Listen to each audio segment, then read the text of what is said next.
we are getting a live action How to Train Your Dragon. How do you feel about this? Are you ready for this? Are you excited? Or are you like, oh, this might not end up good? Well, I think at first I was very like, no, we should not be doing this. Mhm. It's great the way it is. But then I saw the leaked footage of it. Or not the footage, but like the leaked photos. And I was like, okay, hold on a second. We actually might have something here. Are we going to could this like ruin the whole franchise for me, you know? Do you think if this bombs, like, oh, we're gonna look at the first How to Train Your Dragon different?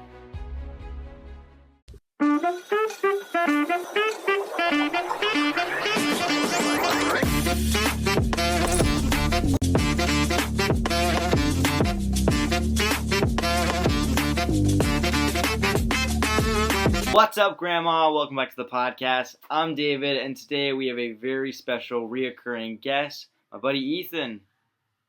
Hey, what's up, Grandmas? So in today's episode, we're going to be talking about the live action How to Train Your Dragon leaks that came out and some set photos that were released official by Universal.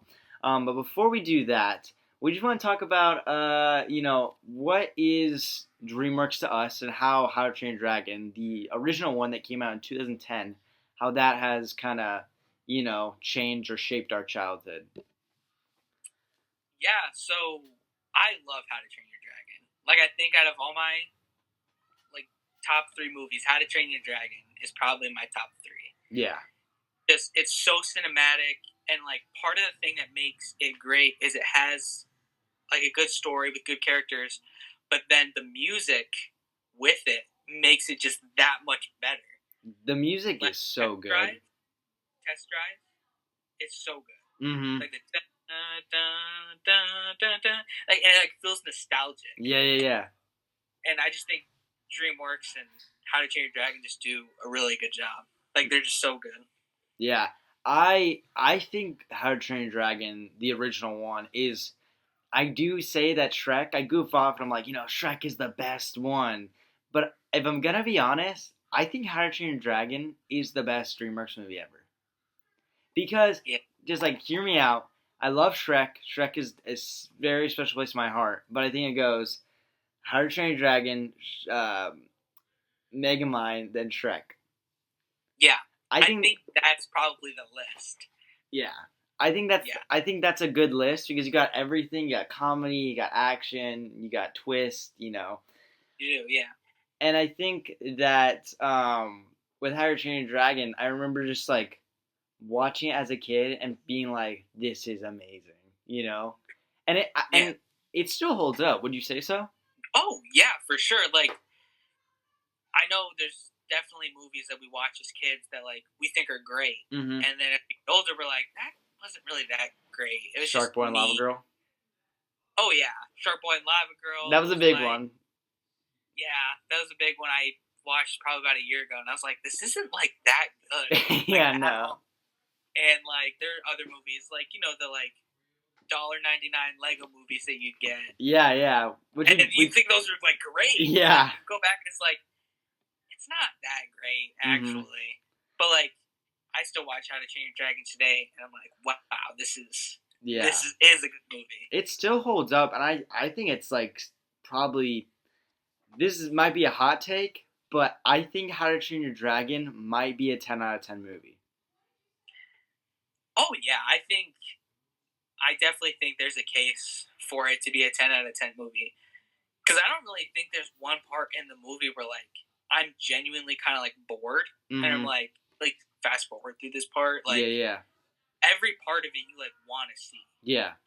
And it's beautiful animation. Yes, it's not Spider-Verse or anything like that, but it is still cinematically beautiful.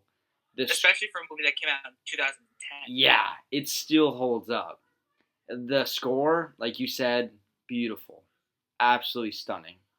And with this new announcement that we are getting a live action How to Train Your Dragon, how do you feel about this? Are you ready for this? Are you excited? Or are you like, oh, this might not end up good? Well, I think at first I was very like, no, we should not be doing this. Mm-hmm. It's great the way it is. the leaked footage of it, or not the footage, but like the leaked photos, and I was like, okay, hold on a second, we actually might have something here. Yeah. Like the guy who plays Hiccup actually looks like Hiccup. Like it doesn't. It looks like the same clothes that he wore. Mm-hmm. They didn't really mess with Toothless. No. So Toothless looks the exact same for the most part, except like maybe a little bit more realistic. Yeah. I And so remember. Wait, sorry. What did you say? Oh, I was gonna say, I think that was a big part for me, Oh, was them not changing Toothless. Yeah. I remember as a kid when I would watch the How to Train Your Dragon on DVD. It did so well. I don't know. Do you remember this? That they had a How to Train Your Dragon live musical. Yes, they did. They would have like real prosthetic like Mhm. dragons, and those dragons were kind of a take on if this was set now and if they were kind of like lizards. But we see with the new photos, they're kind of like, okay, we're gonna make it cartoony still, but Mhm. add him some more reflections and realistic scales. But with the practical one, it was like that looks good, but a little too good, you know? Everything so far, the photos that I've seen have just looked great and have met, or like probably they've exceeded my expectations, because like I was ready for this to be like, like the Cinderella, or not the Cinderella, Snow White movie. Like nobody's gonna watch that. Yeah. Nobody wants. It looks bad, but like this movie actually looks like I will go to the theaters and I'll watch this movie. Yeah, me too. I'm very excited for it. And I think one of the reasons it looks so good is because the director of the first one is coming back to direct this one. Yeah. So I think he's like, bro, all I got to do is just copy and paste, and I'm good. Mm-hmm. And I feel like that's really what you need to do for a perfect movie. I was very skeptical. I was like, are we going to like? Could this like ruin the whole franchise for me? You know? Do you think if this bombs, like, oh, we're gonna look at the first How to Train Your Dragon different, or do you think it's just gonna be like, no, these are just separate? Yeah, that's like I said. That's the main problem a lot of studios have when they make live actions, is they change it up too much, and like when they animate it and like they try to animate it with like animals, it just looks bad. Mm-hmm. Like it looks cheap, and it's way too different from the original. That's like, what? But like you said, this is almost copy and paste just to see probably what Hiccup really would have looked like. Yeah. It looks great. And another thing that I'm excited for is the guy who voiced Stoic is going to play the live action Stoic. Yes. In this movie. Yes.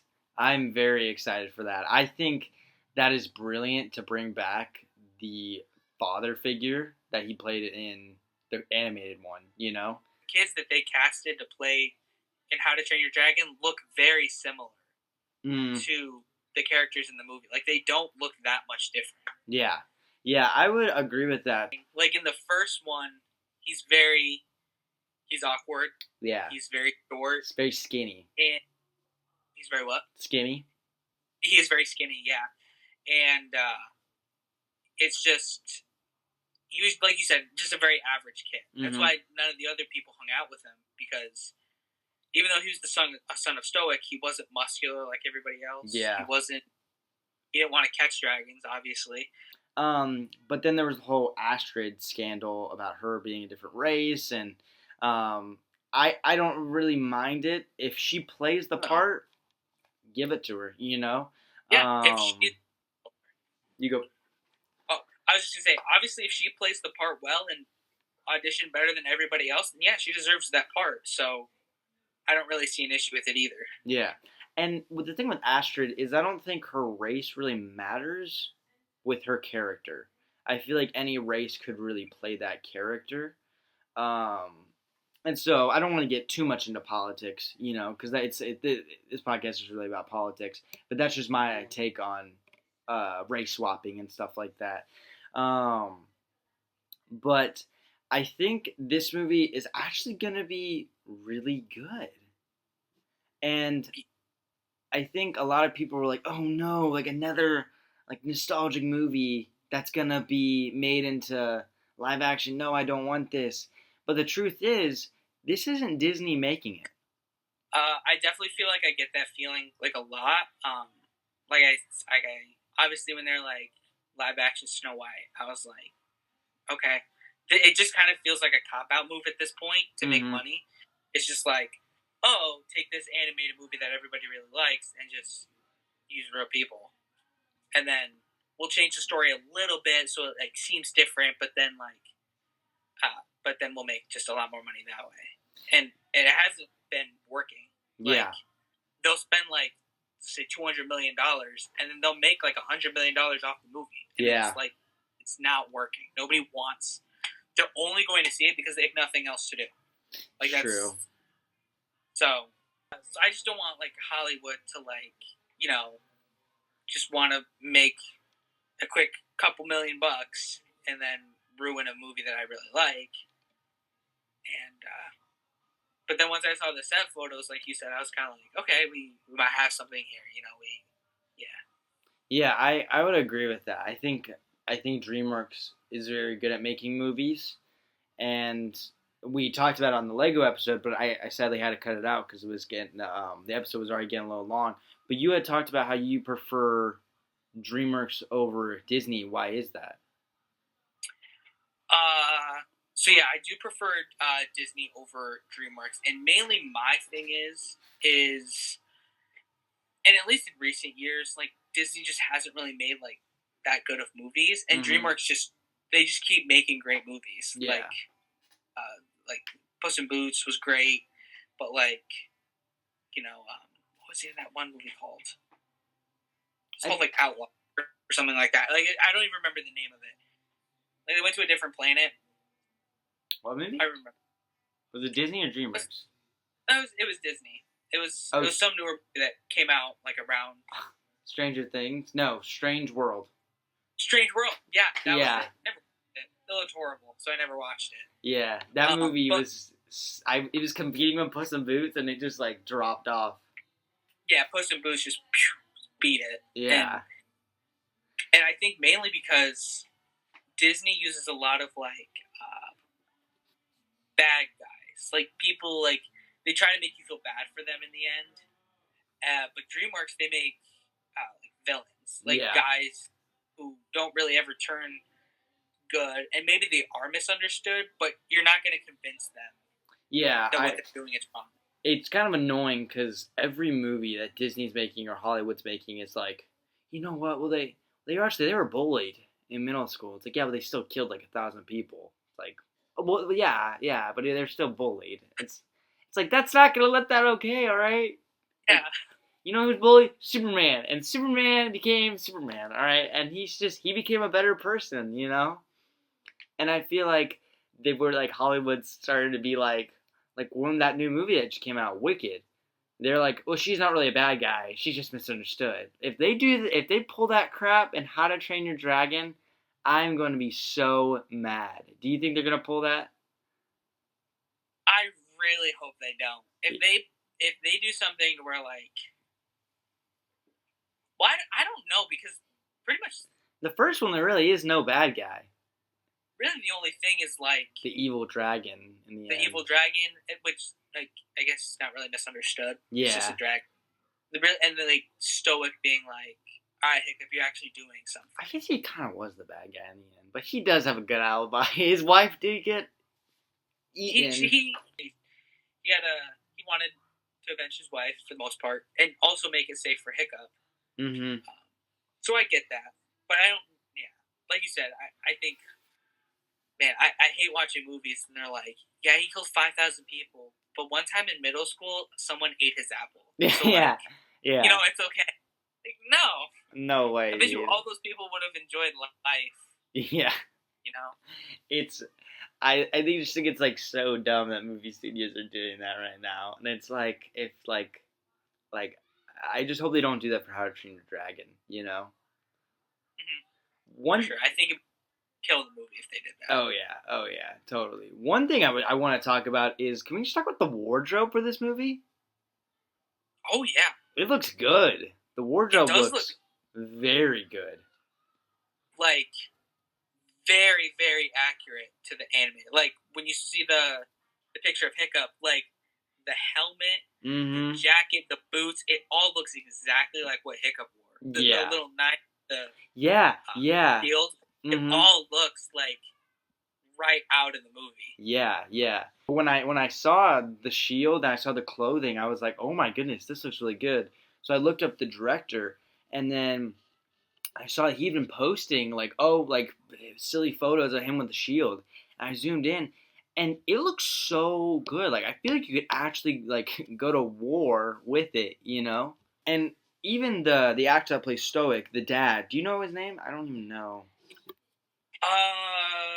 No, I can't remember his name, but I know his voice, and I know kind of what he looks. Yeah. Gerald Butler? I think that might be his name. Gerald Butler.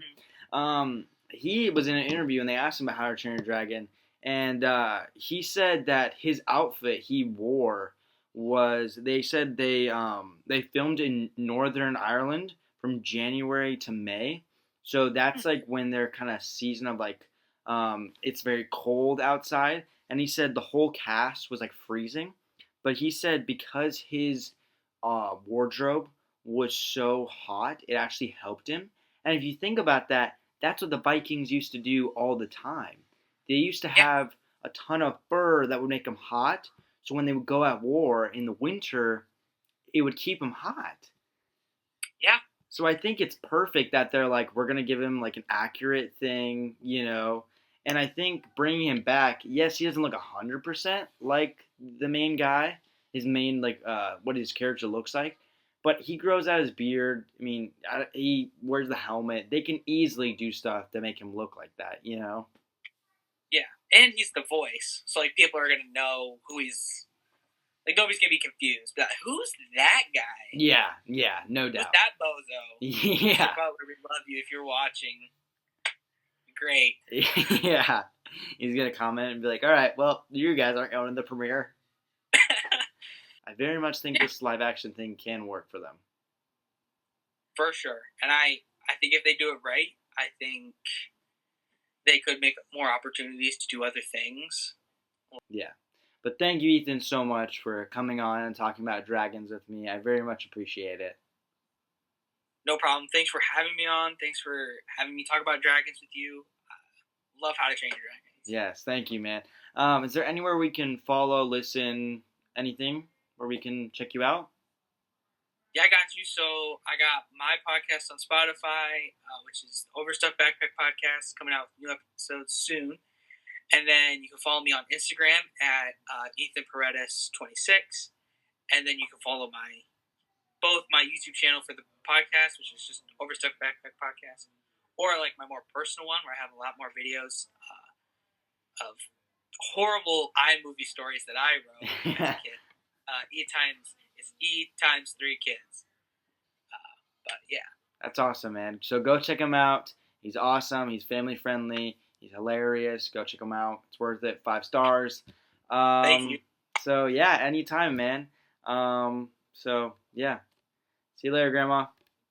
See you later, Grandma.